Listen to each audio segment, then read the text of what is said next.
Welcome to the Pastured Pig Podcast, where we share the successes and challenges of raising pigs on pasture. We talk to producers all over the country, from small homesteads to large commercial pasture operations.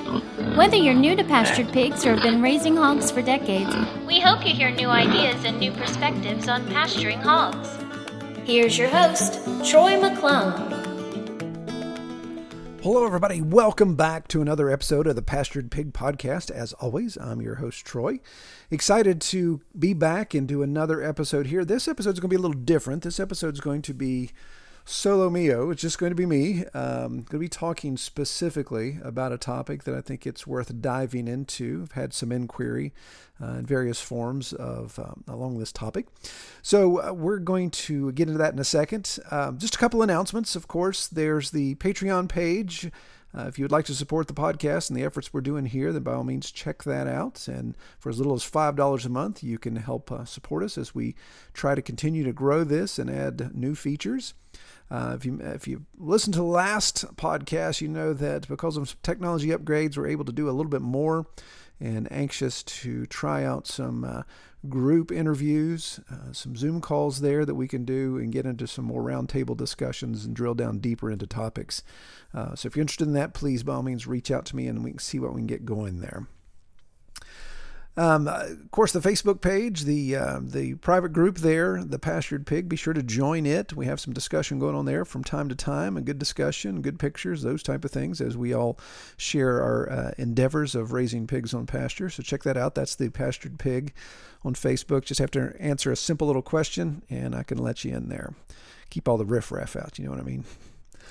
Okay, well, today's episode, I want to talk about why it's worth taking the time to build a good cut sheet. And when I say that, I mean not just taking something basic and slapping it together for your customers. This is actually taking the time to use it not only as a tool to make sure you know what your customer wants out of their cuts when they order a whole and half from you, but also it has customer relation elements to it. It has customer service tied to it. It has even some CYA elements for your business. And so that's what I want to get into. So you may have recalled, those of you who've been with the podcast for a long time, you may have recalled all the way back in episode 50, I discussed the basics of having a good cut sheet. I think that was in the fall of 2020 that we aired that. In that episode, I addressed 3 scenarios for understanding the cut sheet process. The first one was, butchering for personal consumption. So, if you're just going to raise your own hog and you're going to have it butchered for yourself so you and your family can live off of it, eat off of it, then here's how you really need to understand a cut sheet that the processor is going to give you. And of course, the second scenario was butchering for a whole and half customer. So understanding how the processor uses the cut sheet, build that on top of how your customer understands how the processor uses the cut sheet and what you're going to offer there. And of course, the third scenario was butchering for retail cuts. So how to work with your processor to maximize your cuts for retail purchases or retail processing so that you can utilize that for your own sales individual. Okay, but in this episode, I want to take a deeper dive into scenario number 2, because I know when a lot of people get started with pastured pigs and they stick their toe in the water to turn it into a small business to generate extra revenue, that's usually the first thing they do is go with wholes and halves. And the reason why is, there's a lot of reasons, but it kind of comes back to it seems to be a little easier. You don't need as many customers. If you've got, let's say you got 10 head, then, if you've got 10 whole customers, then that's all you need. You need 10. If you're selling halves, then maybe you need 20 or something in between there. But it's one of those things that it's kind of easy to stick your toe in the water. And usually with your processors, it gives you more options because you can then in most states work with custom processing, which those are more numerous than state or USDA inspected. So that's usually where that starts.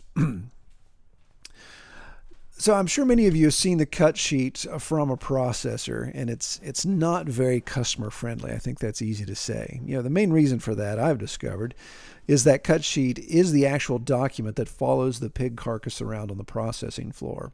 It's really an instruction sheet for each staff member on what they're to do. So as it goes through the different processes, that cut sheet follows along so they know, okay, this is what we're doing with the grind, this is what we're doing with the roast, this is what we're doing with shoulder, all that type of stuff. There's zero branding on it. There's zero helpful tips. There's zero explanation of cuts and mixes or anything that could provide additional information to you or to your customer.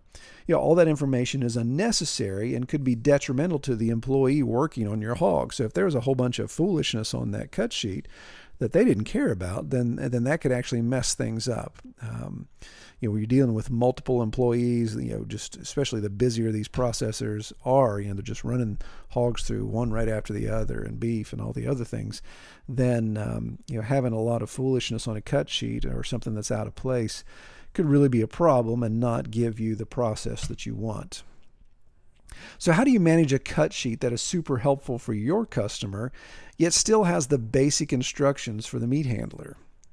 Well, the first option would be just to forward the processor's cut sheet to the customer and say, good luck, here you go, figure that out. We'll try to talk through it the best way possible. This doesn't provide the customer service that I would recommend because it can really cause a lot of guesswork. And I'm sure those of you that have sold wholes and halves for a while could tell stories, some anecdotes of where your customers didn't fully understand that process, or people didn't understand just exactly how a pig's cut up, so they end up getting things that they thought they were getting or not getting, and they got things that they weren't expecting. So my suggestion is this: make your own cut sheet with details, branding, and tips for your customers. So when you make this process so helpful and easy to understand, then your customers are more likely to have a good experience and not get any surprises when they receive their pork order. Since in episode 50 I had more vague elements of these tips, let's take a closer look at these in details. If you have your cut sheet in place already, maybe some of these suggestions will be something you can add. If you don't have your cut sheet ready or need to overhaul it, I will make an editable version available for our Patreon supporters, and I'll include more details on that at the end of the podcast. The first thing I recommend is having your farm branding and contact info on the cut sheet. This is a great opportunity to make sure your customers know how to reach you as soon as they have a question. Include your email, your phone, address, hours of operation if that's applicable, all of those type of things. Include your logo so they can recognize your brand more and more. That's just what we call top-of-mind awareness. Just have it out there. Next, I would make a spot for their contact information. That way, if a processor calls you, then you can have their contact information handy alongside their processing requests. If the processor has a copy of your cut sheet along with theirs, the one that actually follows the carcass around the floor, then they may be able to contact your customer directly. And we'll talk more on that later. That's going to be unique to your processor. So another detail I would include near the top is your ear tag number spot. This will allow you to include the number on your tag, include the number of the tag for your pig. If you're like me, I prefer to take the half hog orders and assign them to the larger animals. And the reason why this yields more money per pound, since the half hog fee is higher, so our per pound price is higher. And also this could help the processor assign the hogs to the customers easier. So looking at that, if most processors require you to tag the animal's ears, some processors I've gone to, they'll actually tag them for you, which is convenient.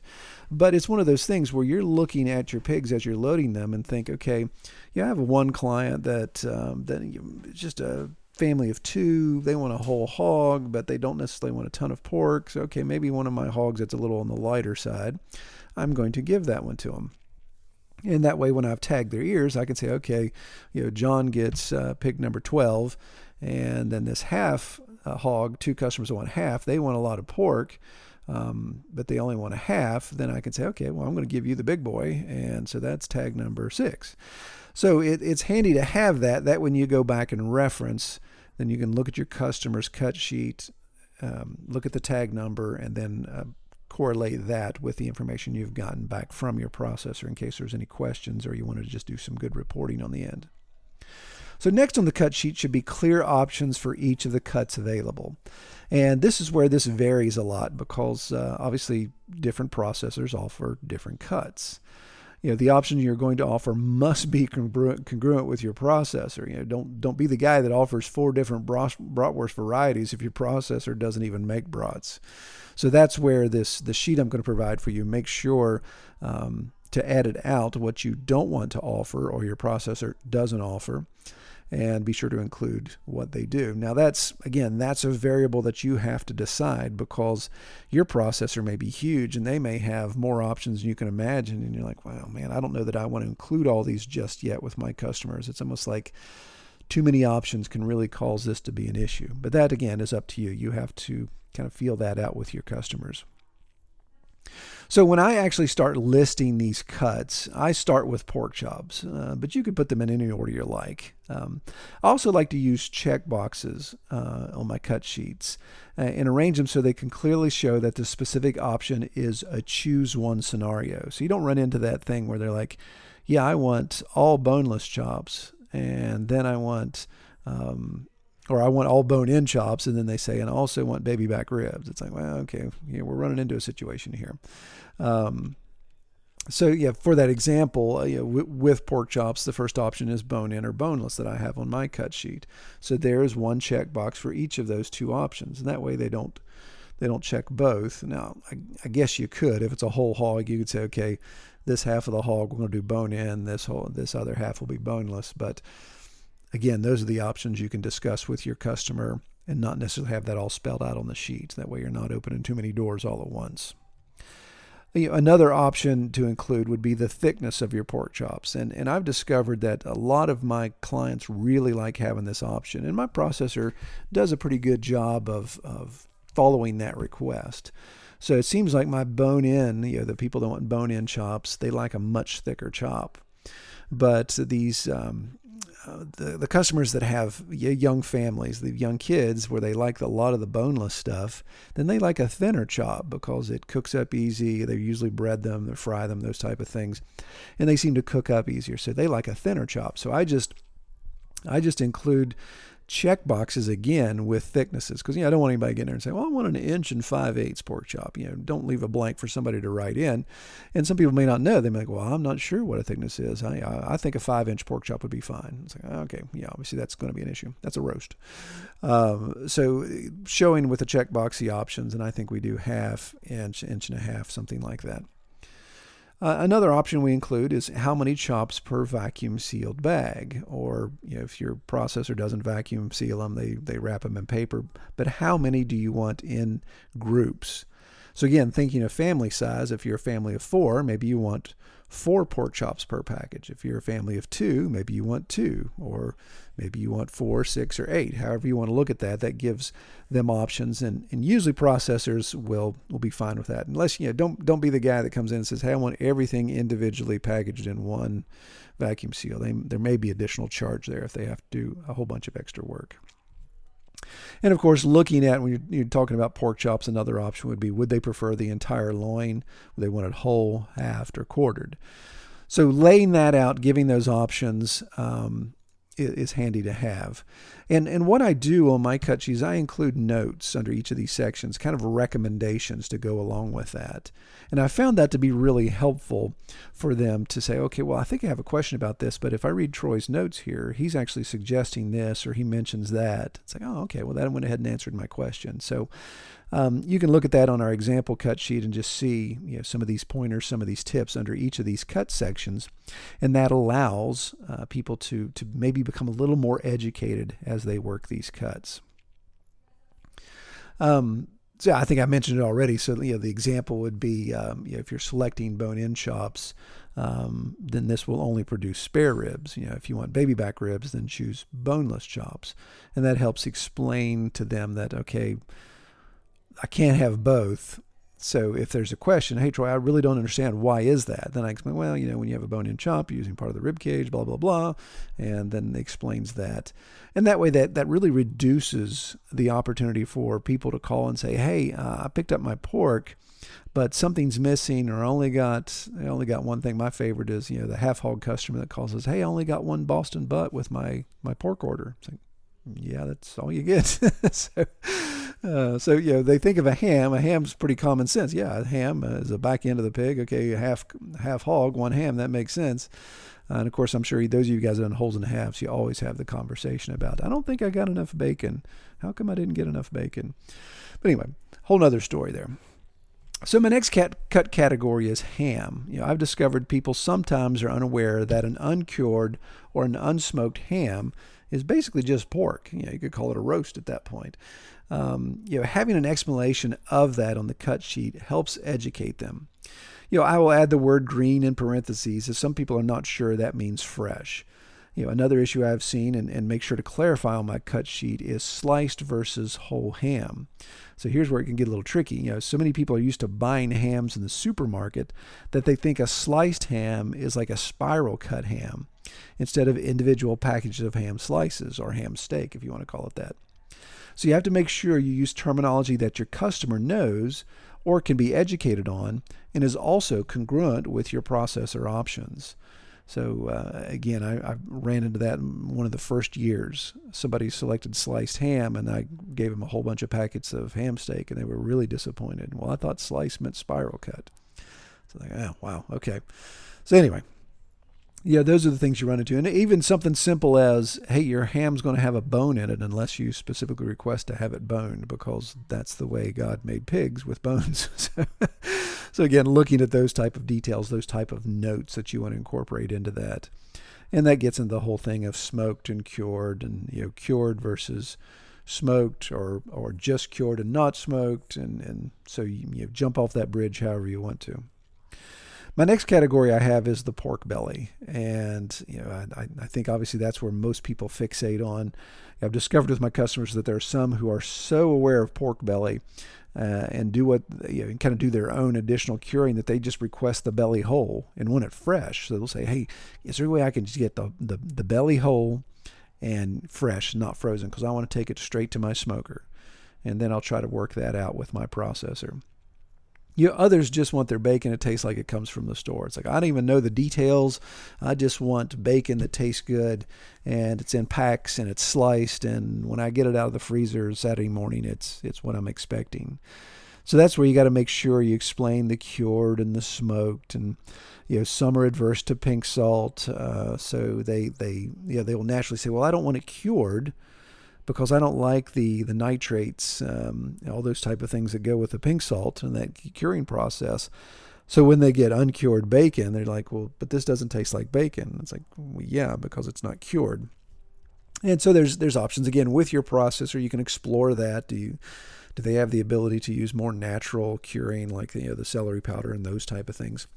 But just make sure you have those details explained out for your customer. So I think the next is really interesting, and this is where you kind of get in with your customers and really understand what they know about a pig and what they don't know, and that's jowl. And I've seen some processors just leave it out, won't even talk about it. That if you know what jowl is and you want it, then okay, we'll do it. But if not, it's just going to end up in the grind. But if you have that section in there with some notes, you may find you could educate people on enjoying a cut of pork that they're not typically used to. So many people have no idea what jowl is and what to do with it. And I usually say it can be very bacon-like if they want it cured and smoked. And I also make sure to explain where the jowl actually comes from. Many people picture cheeks being removed from the pig's face, and it's like, well, no, it's a little bit further back. It's behind the jaw there. It's the if jowl was human, it would be all of our chins that we have, type of thing, right?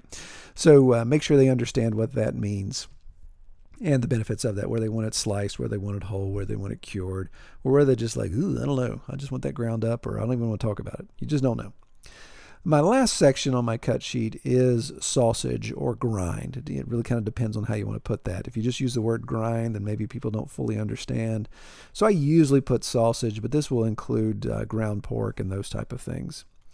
And of course, this makes it more complicated simply because there's so many options. My number one piece of advice is make sure you know that your processor's minimums on certain grind options. If, for example, our processor will not stuff links unless he has a minimum of 20 pounds per process, per pig. So it's one of those things where, if you're taking a market-sized pig in there and you're just grinding the trimmings, then you're going to be real close. That 20 pounds is maybe going to be everything, or it may not even be enough. So it may take all of the grind from trimmings and possibly could require a couple cuts to be stolen from. You have to take some shoulder or some jowl and grind it up. Another thing to list is your heat options when it comes to your mixes. So for like your links, your patties, your bags, whatever. List that, again, if your processor offers it, because it could be something as simple as, hey, they throw in some cayenne. You go from mild to medium to hot just based upon the amount of cayenne they add to their mix. And man, you can really get down the rabbit trail of mixes where people want no MSG, people want the different types of mix, sage, no sage, and the breakfast sausage, all those type of things. So this is why I say really check with your processor if you're going to add a lot of these options, and just make sure you're looking at these minimums. You don't want to set it up where your customer finds that you give them all this choice and they say, hey, I'm going to just choose every option as a taste test. I want some links that are mild, medium, and hot. I want some patties that are mild, medium, and hot. And I want some bag of sausage that are mild, medium, and hot. I want it with sage, without sage. And the next thing you know, your processor's calling you, cussing you out because he's like, I can't do all these options. Just pick two or something. So make sure you understand that before you open up Pandora's box on all these grind options. So my last section is what I call miscellaneous cuts. And these are cuts that many people don't really think about. They either don't want them or don't know what to do with them, or just, it's like, well, I got my pork chops, I got my ham, I got my bacon. What else is there? I really don't want to mess with it. So I simply put them in a checklist and say, check all that you want. So this could include your lard, so the actual leaf lard. This could include extra fat, so some of the back fat cuttings or anything else. The head, of course, if they want to make head cheese and do anything there. Trotters, if they want to have those. Organ meat, which some people absolutely love and some people can't even think about it. Ears, I have some customers that want ears for their dogs. And then, of course, neck bones. They may want the bones for doing broth and those type of things. So I usually just put a little checklist there where they can say, hey, yes, I want leaf lard. Yes, I want fat. No, I don't want that. I want organ meat. I don't want organ meat, whatever the case may be.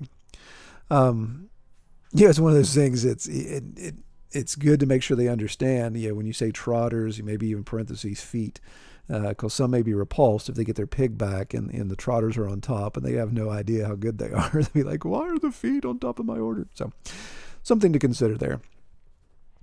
So in all of these categories, consider mentioning bones or presence in these cuts. I mentioned that already with the hams, unless they choose to have them removed. Again, I think people are so removed from animal processing that they just don't think about it. When we think of chicken nuggets or when we think of chicken, it's like, okay, everything's boneless if it's high end and good stuff, and it's not if it's got bones in. But you got to help people navigate that. And I think the default for people is everything is boneless these days. So you may want to remind them, hey, don't be shocked when you whip out the Christmas ham out of the freezer and you see a leg bone and you're like, what is that we're hitting here?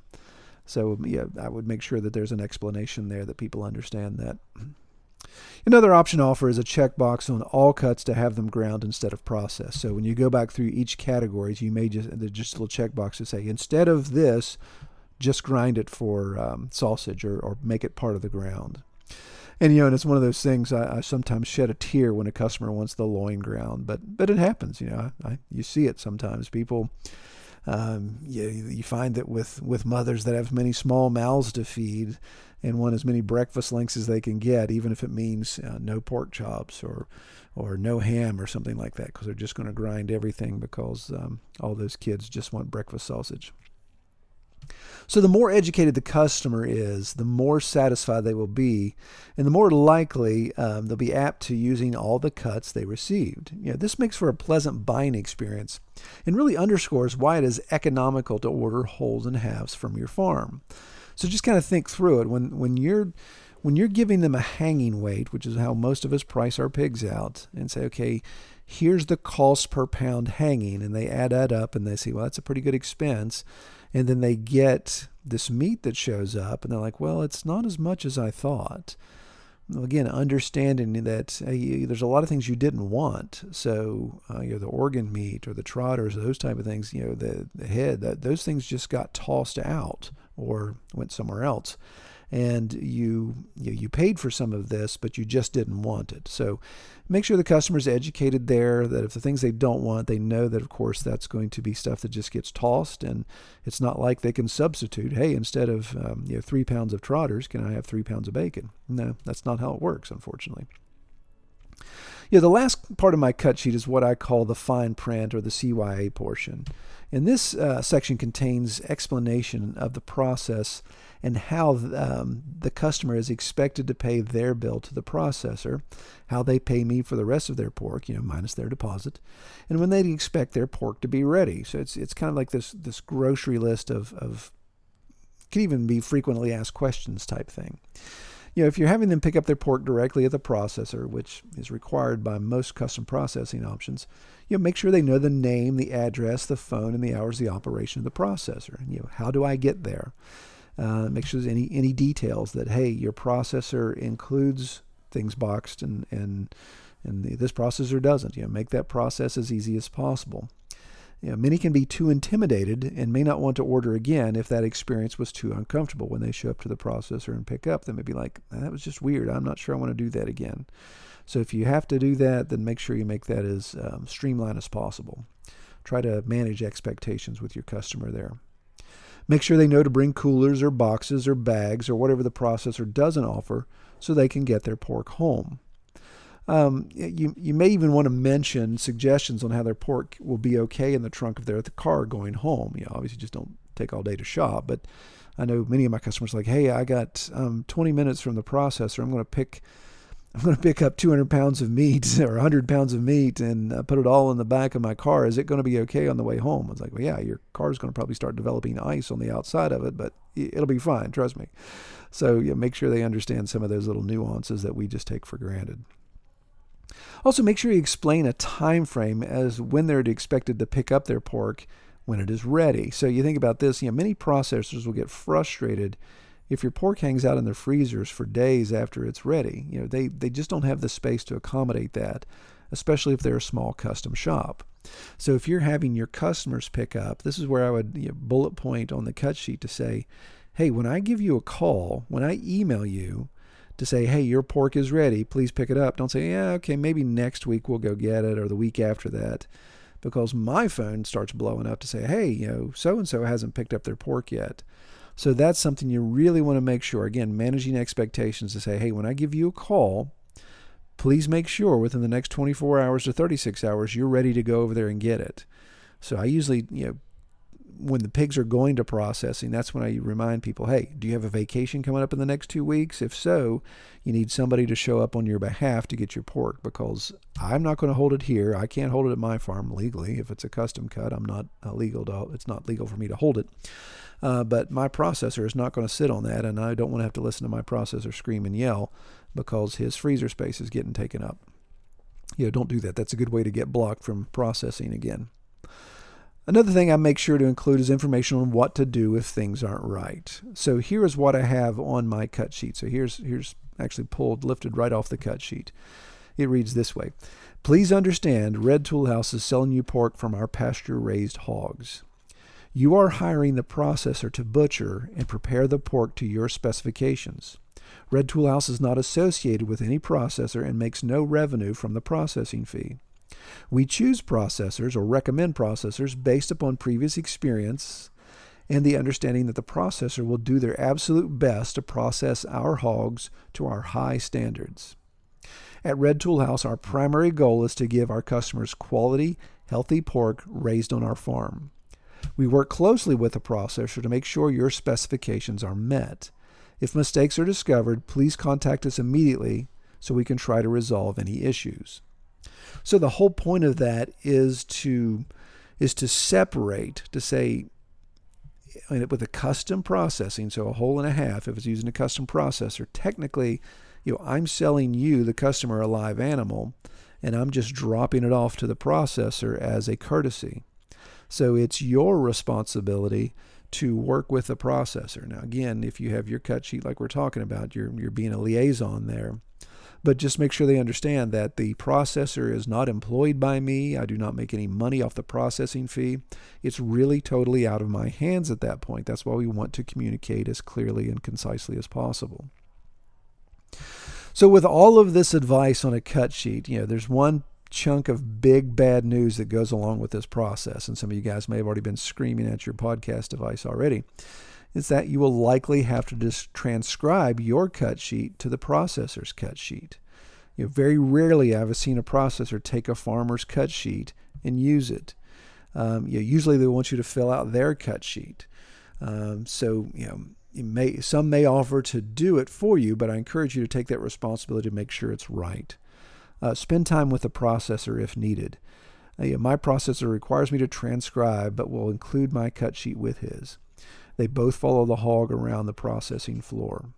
So with that, of course, you're taking the responsibility. So if you sit down with the processor's very generic, basic cut sheet, and you've got your super fancy cut sheet over here that your customers filled out, and you're going to take the time to transcribe it, then make sure you don't transcribe incorrectly, because obviously that mistake is going to be on you. So what I normally do is Kelly and I sit down and we go over this before the hogs are taken to processing, and we go over it step by step. We fill them out. We do all that type of stuff and double check one another. So it's clean and very explainable, and we know that things have been transcribed properly.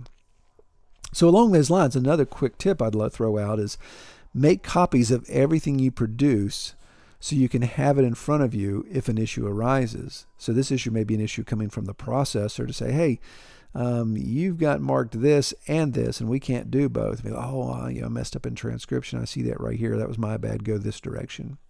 And then also from the customer himself, you could have issues there. So you can say, well, hey, you said you wanted sliced ham, and that's what I gave you. So you were expecting whole, but you marked slice on your cut sheet. So that's kind of helps you cover those type of things.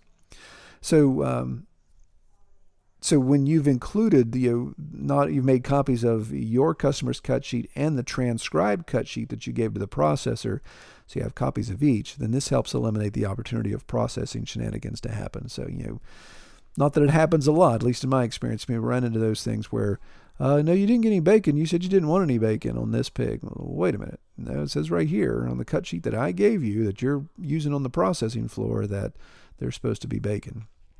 So having copies of that is a really good idea.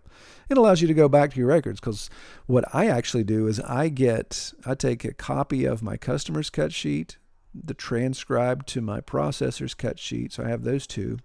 And then once processing's done, I request the floor copy back. So sometimes they'll give me a handful of sheets that are kind of crinkled from moisture. There's blood spots on them and those type of things. And I'll bring them back and photocopy them and put them together. So for my customers' records, I actually have 3 cut sheet copies. I'll have the customer starting, the processor starting, and then the processor's final, because it'll have their notes, it'll have their calculations, even have the pricing on it. So I'll know exactly through the cycle of that process what we got and what we didn't. So as I mentioned at the beginning of this podcast, to help you visualize all this info, because obviously I've just thrown a bunch of stuff at you that has a lot of visual implications to it, I've put together an editable version of my cut sheet on the Patreon page that any supporter can access, so any level you can get to it. This cut sheet has all the details I have mentioned, plus more, so you can see more than what we've talked about here. So you can start with this and make adjustments as they fit your situation. So again, you've got more brats, less brats, whatever the case may be, go for it. This is in a Google Sheets document, and I think I'm actually going to throw it out there as Excel, because I think it's easier for people to grab the Excel file. And if you don't even have Excel, don't let this deter you. So you may have heard me talk about this in the past. If you don't have a Google account, get one. They're totally free, but when you have a Google account, you don't even have to use the email or anything. Just have the login, and that gives you free access to Google Docs and Google Sheets and some of the other Google products. But those two are the biggies. Google Docs and Google Sheets are exactly like Word and Excel. In fact, I think they're superior, but that's a whole nother discussion. So if you go to Patreon and you see an Excel file and you think, well, I don't have Excel, grab it And when you go to Google Sheets, you can open that and it'll pop right up and be fine. And then you've got it saved on the cloud and you can do all your changes, blah, blah, blah, no issues there. So it'll be out there. You can obviously in Google Sheets, you can then export it to Excel if you'd rather work in Excel, or you can export the PDF to share with your customers. So that's one thing you can think about is, hey, am I giving hard copy to my customers? I'm going to email them the PDF that they then print out. Or you can stick with a digital copy and email it to your customer or processor if they're able to take that. And it has those clickable checkboxes included. So this form actually has the interactive checkboxes that your customer can use. Well, I hope this helps you put together a strong cut sheet that serves you and your customers well. There's so many things that we do on the farm that we put a lot of attention to detail on, and I hear this constantly. So it's not like this is a new issue, but everyone's like, man, I love spending time out on the pasture. I love doing this. I work in the farm, repairing fence, farrowing, whatever the case may be.